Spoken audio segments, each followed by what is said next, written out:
লা তাগদাব, রেগে যেও না, কারণ রেগে গেলেন তো হেরে গেলেন, রেগে গেলে হেরে গেলেন। অনেকে আপনারা রাগাতে চাইবে নানা ভাবে, কিন্তু আপনি রাখবেন না। আপনার সাথে ঝগড়া করতে চাইবে, পায়ে পাড়া দিয়ে ঝগড়া করতে চায়, এরকম আছে না নাই? আপনারা রাগাতে চায়, ফুসলাতে চায়, কিন্তু মুমিনরা, মুত্তাকিনরা তারা যেন তেন কোনো কারণে রেগে যায় না, তারা তাদের রাগকে হজম করে। আলহামদুলিল্লাহ পড়ে। আল্লাহ রাসূল সাল্লাল্লাহু আলাইহি ওয়াসাল্লাম কখনো রাগতেন না, কখনো না। ওনার উপর অনেক অত্যাচার হয়েছে, উনি রাগেন নাই, উনি ক্ষমা করে দিয়েছেন। কি করেছেন? আল্লাহ রাসূল সাল্লাল্লাহু আলাইহি ওয়াসাল্লাম যখন মক্কায় নামাজ পড়তেন, আল্লাহ রাসূল সাল্লাল্লাহু আলাইহি ওয়াসাল্লাম যখন রুকুতে যেতেন, সিজদায় যেতেন, পিঠের উপরে পচা উটের নাড়ি ভুঁড়ি চাপিয়ে দেয়া হতো। আল্লাহ রাসূল কখনো রেগেছেন? কথা বলেন। তায়েফের ময়দানে দাওয়াত দিতে গেলেন, পাথর মারা হলো, তিনি রেগেছেন? বাড়ি থেকে বের করে দেয়া হলো, বাধ্য হয়ে মক্কা থেকে মদিনায় হিজরতে গেলেন, মক্কার দিকে তাকিয়ে তাকিয়ে চোখের পানি ছাড়লেন আর বললেন, মক্কা তু আহাব্বুল বিলাদ ইলাইয়া, আমার কাছে সবচেয়ে প্রিয় শহর মক্কা শহর। লাউলা উখরিজতু আমা খারাজতু, আমার যদি বের করে দেয়া না হতো মক্কা থেকে জীবনে কোনোদিন আমি বের হতাম না। তারপরেও বিশ্বনবী রাগেন নাই। ব্ল্যাক ম্যাজিক করে 6 মাস বিশ্বনবীকে অসুস্থ করে রাখা হয়েছে, তিনি রাগেন নাই। আল্লাহ রাসূল সাল্লাল্লাহু আলাইহি ওয়াসাল্লাম একবার উটের উপর চড়ছিলেন, ইন দ্য মিন টাইম এক বেদুইন এসে বিশ্বনবীর গায়ের চাদর ধরে টান দিলেন। হাদিসের বর্ণনাকারী সাইয়েদনা আনাস রাদিয়াল্লাহু তাআলা, উনি বলেন, কুনতু আমশি মা রাসূলিল্লাহ, আমি একবার রাসূল সাল্লাল্লাহু আলাইহি ওয়াসাল্লামের সাথে হাঁটছিলাম, ওয়া আলাইহি বুরদুন নাজরানি গলিদুল হাশিয়া, আর রাসূল সাল্লাল্লাহু আলাইহি ওয়াসাল্লামের গায়ে ছিল চাদর। কি ছিল? আপনারা আজকে চাদর গায়ে দিয়ে আসছেন? কেউ আসছেন? অনেকে। এই যে আমরা চাদর গায়ে দেই, আমাদের চাদরের এই পাশে মাঝে মাঝে কিছু ডিজাইন করা থাকে না? নাজরান দেশ থেকে নিয়ে আসা বিশ্বনবীর ওই চাদরের এইখানে খসখসে ডিজাইন ছিল। তো আল্লাহ রাসূল যখন চাদর গায়ে দেয়া, ওই বেদুইন যখন চাদর টান দিয়েছে, ওই খসখসে ডিজাইন আল্লাহ রাসূল সাল্লাল্লাহু আলাইহি ওয়াসাল্লামের ঘাড়ের চামড়া ছিঁড়ে ফেলেছে। আসছিল ভিক্ষা করতে, বেদুইন আসছে কি করতে? ভিক্ষা চাওয়ার স্টাইল দেখেন, ভিক্ষা চাওয়ার স্টাইল দেখছেন? আল্লাহ রাসূল সাল্লাল্লাহু আলাইহি ওয়াসাল্লামের চাদর ধরে এমন টান মেরেছে, ওই খসখসে চাদরের দাগ বিষ্ণু সাল্লাল্লাহু আলাইহি ওয়াসাল্লাম ঘাড়ের মধ্যে বসে ঘাড়ের চামড়া ছিঁড়ে গিয়েছে। বিষ্ণু প্রচন্ড ব্যথা পেয়েছেন, কিন্তু কিছুই বলেন নাই। ফালতাফাতা ইলাইহি রাসূলুল্লাহ, আল্লাহ রাসূল তার দিকে তাকালেন, তাকিয়ে সুম্মা দাহিক, ছোট্ট একটা মুচকি হাসি দিলেন, মুচকি হাসি দিলেন। ভিক্ষা করতে আসছে, চাদর ধরে টান মেরা ঘাড়ের চামড়া ছিঁড়ে ফেলছে, আর বলতে শুরু করছে, ইয়া মুহাম্মদ মুরলি মিন মালিল্লাহ, আল্লাহর যে সম্পদ আছে বাইতুল মালের সম্পদ থেকে আমার কিছু দাও, আমার কিছু নাই।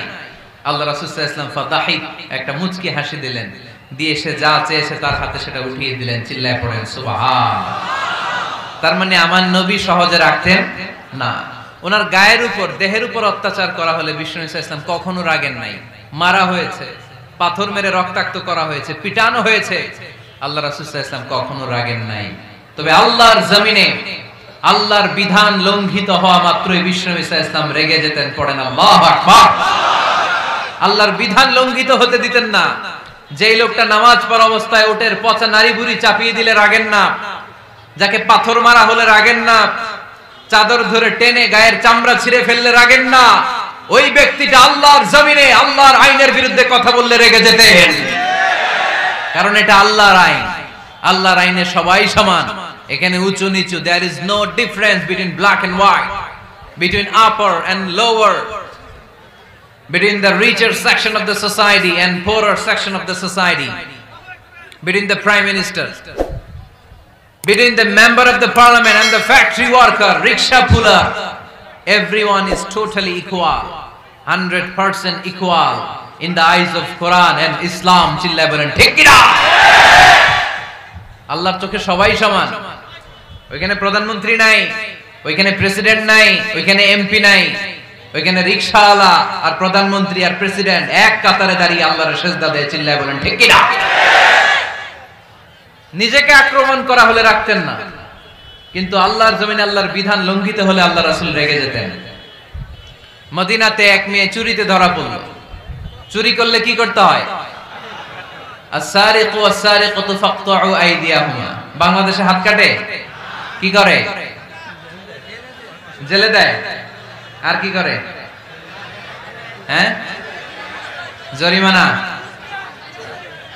জামায়াত করে। না, বিধান হচ্ছে হাত কেটে দাও। If anyone steal something precious, the government, the authority should cut down his right hand. আইনটা কার? বাংলাদেশে এরকম চোর আছে না নাই? দেশের টাকা পাচার করে আছে না নাই?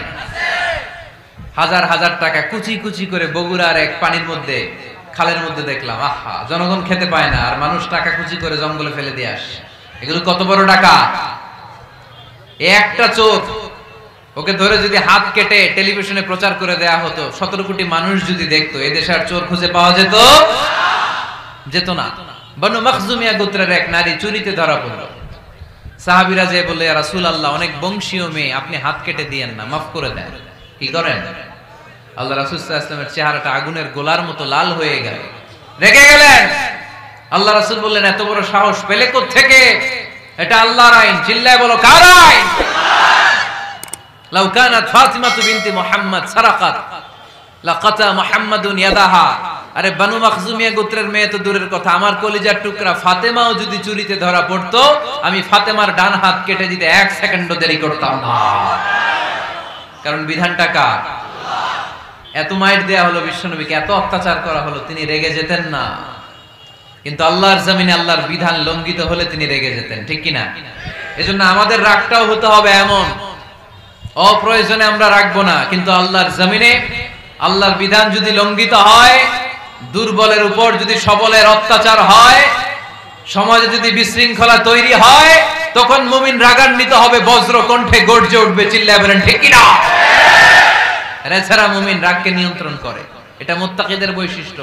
আল্লাযীনা ইউনফিকুনা ফিস সাররাই ওয়াদ দাররা। মুত্তাকিনদের প্রথম গুণ, তারা দান করে।